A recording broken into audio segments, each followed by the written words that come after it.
Sometimes when I write, I lose control.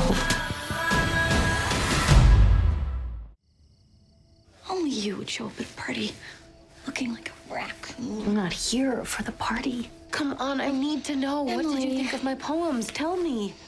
I loved them. As Emily's father, you are put through the hoops. And I think in those days, that was not allowed. But I think this portrayal is actually, I mean, it's more naturalistic, more realistic, and probably was the way it was. I mean, tradition aside, what do you think? Yeah, I think it's always interesting when you can sort of flesh out these people and you realize they can't be all one note. And especially with somebody like Emily or even Edward, there's not a lot of photographs of Edward, or there's only one known photograph of Emily. So when you see that photograph, you tend to pigeonhole that person. And then you can even look at history and read up on history, but that person remains static. You know, they're not moving around. So it's nice to be able to get in there and flesh out these people and see what they're like. You need to share your writing with the world. There's someone that I need you to meet. It's not what we expect. It's a hyper realism almost. And I wonder if that's a way of communicating to young people who might want to pick up a book by Emily Dickinson. I think it's great. I think anytime you can expose an audience to a new artist that's in a way that they haven't seen them before. You know, I think a lot of people have encountered Emily and Emily's poetry in English class, in high school, and it's always presented as part of this canon of American poets between 1800 and 1900. And it's pretty dry stuff. You know, it's not taught very well. I mean, in my experience and the people I've spoken with, we've spoken to a lot of people about this, it's just not taught very well because you have a whole curriculum. You're trying to make a lot of movement through American poetry and get onto the 20th century. So it's never covered. So it's nice to sort of see a deep dive into Emily right now. And I think if kids see her like this, fleshed out like a real human being, they'll be able to dive into it. It's hard. She's a tough read, man. Sam Bowles, this could be the man to put you in the spotlight. I'm always interested in hearing a new voice. What if I don't want fame? Now, you come around to her publishing. I mean, that's not a spoiler, but Yeah. that was just the most wonderful moment when that happened. And it was as though they were finally connecting in a very important way, and kind of healing any kind of anxiety between them. Did you feel that? Yeah, but I think I would amend that a little bit to say that I think he was finally connecting. She had no problem wanting to connect with her father and trying to connect with her father and trying to get her father to see her as she was and to see her as who she aspired to be.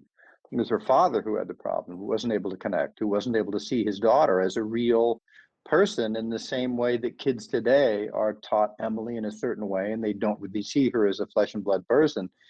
Her own father had that same problem and Wow. was able to address it. Yeah.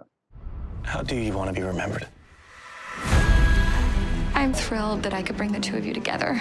Feels like destiny.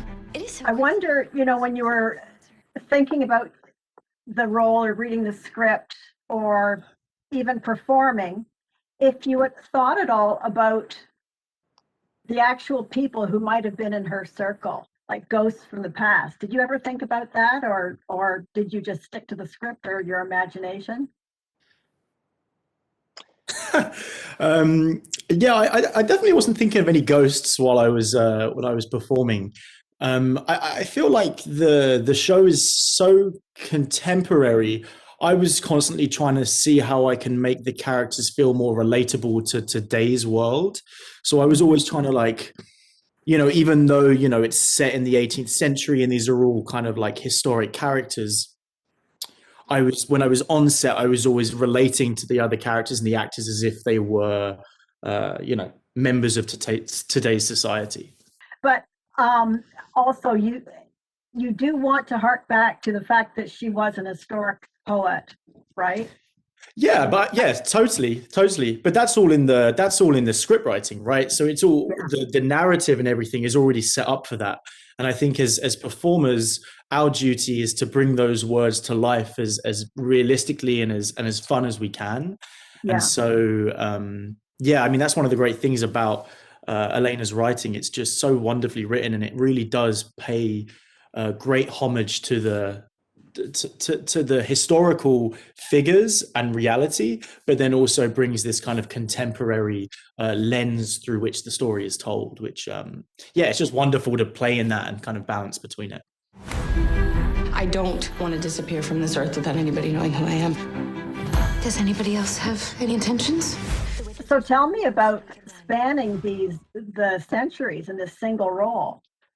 Well, I probably much like Finn, I would say that the historical aspect of it doesn't necessarily influence my acting and the decisions that I'm making in the scenes and how I'm relating to the other characters. But it is interesting to think that these characters that appear peripherally throughout history, where like my character, Henry Shipley, there's mention of him in history, but he's not studied, and he's not paid the same amount of attention that someone like Emily Dickinson is paid.